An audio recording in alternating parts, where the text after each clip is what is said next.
Regrettably, the edition of Velotello's Dante we have been using, the 1564 Sessa reprint posted by the University of Virginia Library, did not include the illustration of the lazy.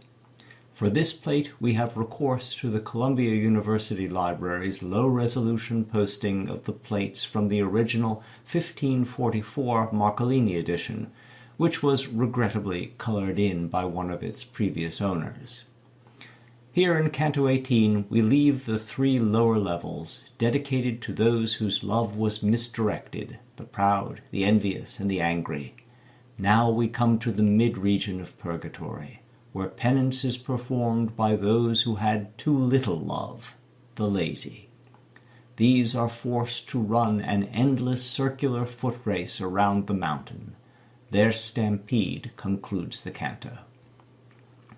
In Canto 19, Dante, who fell asleep on the terrace of the lazy, dreams of the siren, the spirit of physical desire. Virgil awakens Dante, rescuing him from the succubus-like dream. Britto gives an elliptical account of this important episode, which establishes the theme of the succeeding levels. As Dante writes, "It was full day. We went forward, the sun at our backs. I followed Virgil, my head bowed forward under the weight of my thoughts." Britto shows the day, the wakening, Dante's disquiet, Virgil's concern, and the passage up which immediately follows.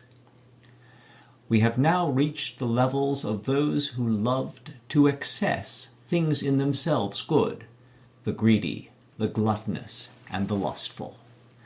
Cantos 19 and 20 describe the terrace of the greedy. Having metaphorically bowed down before material things in life, now they are forced to literally prostrate themselves to the physical, their faces in the dirt. As usual, we are shown the penance in general, without notice taken of the interesting individual sinners, though these include Pope Adrian and Hugh Capet. On the upper level of this plate, we see the Roman poet Statius, indicated by the S over his head. Statius was not greedy, but a wastrel. Being a simple inversion of greed, prodigality is an entirely equivalent sin. In any event, Statius has just completed his penance here, and joins the other two poets, which takes us to the end of Canto 21. Here Britto departs radically from Dante's description. The gluttons of the poem are living skeletons, starving armatures, tormented by the sight of fruit hanging just out of reach on trees planted all along the terrace. What Britto does manage, rather ingeniously, is Dante's impossible description of the trees. They are upside down, with their tops in the ground and their roots in the air, so that their lowest fruit-bearing boughs are necessarily out of reach. Britto has drawn normal trees on the path, but superimposed on the mountainside an image of the arbors as they actually are. In the upper register, Britto notes Dante's fascinated examination of the trees and the order of the little company.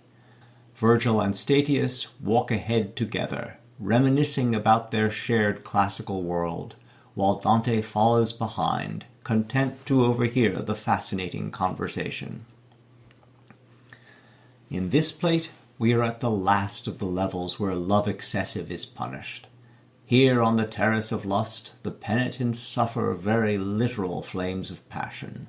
They circle the mountain in companies heading in different directions, and when they pass, they must give each other a very deliberately seemly kiss of greeting, which we see several instances of here.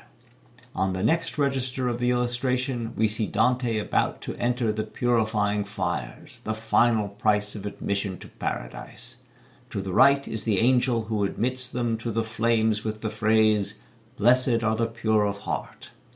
Dante is reluctant to undergo this dreadful ordeal, and Virgil and Statius take places before and behind him to give him some slight sense of protection. At center, we see they have emerged onto the steps of the next level, where night overtakes them and Dante sleeps. At top, we see the dawn with which the three poets enter the densely forested earthly paradise.